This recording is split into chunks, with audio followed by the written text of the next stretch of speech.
বন্ধুরা কে কোথায় আছে চলে আসো, আরেকটা রেসিপি নিয়ে চলে এলাম তোমাদের সঙ্গে শেয়ার করার জন্য। দেখো আজকে আমি বানাচ্ছি আলুর দম। তা বলে ভেবো না যে আলুর দম বানাচ্ছি এমনি যেমন তেমন আলুর দম, তা না বন্ধুরা। আজকে দারুণ টেস্টি আলুর দম। মানে দেখো আমি বাদামটাকে ভেজে নিলাম প্রথমে, তারপরে কড়াইয়ে তেল দিয়ে দিলাম, পাঁচফোড়ন দিয়ে দিলাম। এখানে আমি বানাচ্ছি বাদাম মাখানা আলুর দম। খেয়েছো তোমরা কোনো দিন? তো নিশ্চয়ই তোমরা কোনো দিন খাওনি। দেখে নাও, দেখে নিয়ে ঘরে বানিয়ে খেয়ে নাও। আর দারুণ খেতে, নিরামিষ, একদম নিরামিষ, পেঁয়াজ রসুন কিছু পড়বে না এটার মধ্যে। আর খেতে হেভি টেস্ট হয় বন্ধুরা। একবার বানালে বারবার খেতে ইচ্ছা করবে। আর যারা একদম নিরামিষ, যারা একদম পেঁয়াজ রসুন মাছ মাংস ডিম কিছুই খায় না, তাদের জন্য তো বেস্ট এই রান্নাটা। আর তাড়িয়ে তাড়িয়ে খাবে তোমরা, পরোটা রুটি ভাত যে কোনো সব দিয়ে খাওয়া যায়। দেখো বলতে বলতে আমি পাঁচ ফোড়ন দিয়ে আলুটাকে ভেজে নিলাম। তেল পাঁচ ফোড়ন দিয়ে আলুটাকে ভেজে নিয়ে এবার দিলাম জিরে আদা ধনে বাটা। আর দেখো একটু লঙ্কার গুঁড়ি, ঘরে কড়া লঙ্কার গুঁড়ি দিয়ে দিলাম।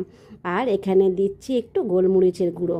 ব্যাস, গোলমরিচের গুঁড়ো, লঙ্কার গুঁড়ো, জিরে আদা বাটা। আর এখানে মেন জিনিস যেটা দিয়ে করছি সেটা হলো হিং। একটু হাফ চামচের মতন হিং পড়ে গেল এখানে। আর একটা গোটা টমেটো পড়ে গেল। ব্যাস, এখানে একটু জল দেবো, জল দিয়ে ভালো করে কষাবো। কষিয়ে তারপরে একটু চিনি দিলাম। চিনি না দিলে তো বন্ধুরা স্বাদ বাড়ে না। আর দেখো বাদামটা রোস্ট করে রেখেছিলাম, যে ভেজে রেখেছিলাম, তো সেটাও দিয়ে দিলাম। দিয়ে এবার ভালো করে কষাবো, ঢাকা দিয়ে দিয়ে দিয়ে একটু কষাবো যাতে আলুটা সিদ্ধ হয়ে যায়।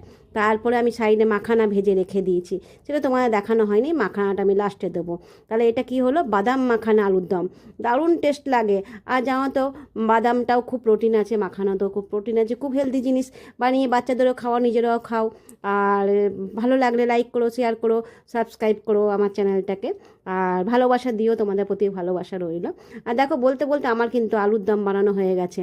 এবার এখানে আমি একটু জল দেবো। আর আমি রান্নাতে জল দিই, সবসময় জল দিই, গরম জল দিই, কাঁচা জল দিই না। দেখো ঠান্ডা জল দিই না। আর দেখো মাখানা, রোস্টেড মাখানাটা পড়ে গেল। এখানে কিন্তু মাখানাটাকে ভাজতে হবে, রোস্ট করতে হবে।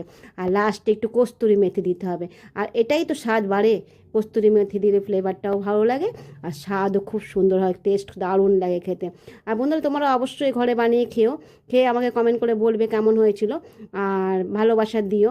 আর দেখো আমার হয়ে গেছে। হতে হতে বলি বন্ধুরা, ভালো থেকো, সুস্থ থেকো, সবল থেকো, বলিষ্ঠ থেকো, নিরোগ থেকো। আবার বলে দিলাম তোমাদের। আর দেখো বলতে বলতে আমার হয়ে গেছে আলুর দম। খেয়ে নিও তাড়াতাড়ি লুচি আলুর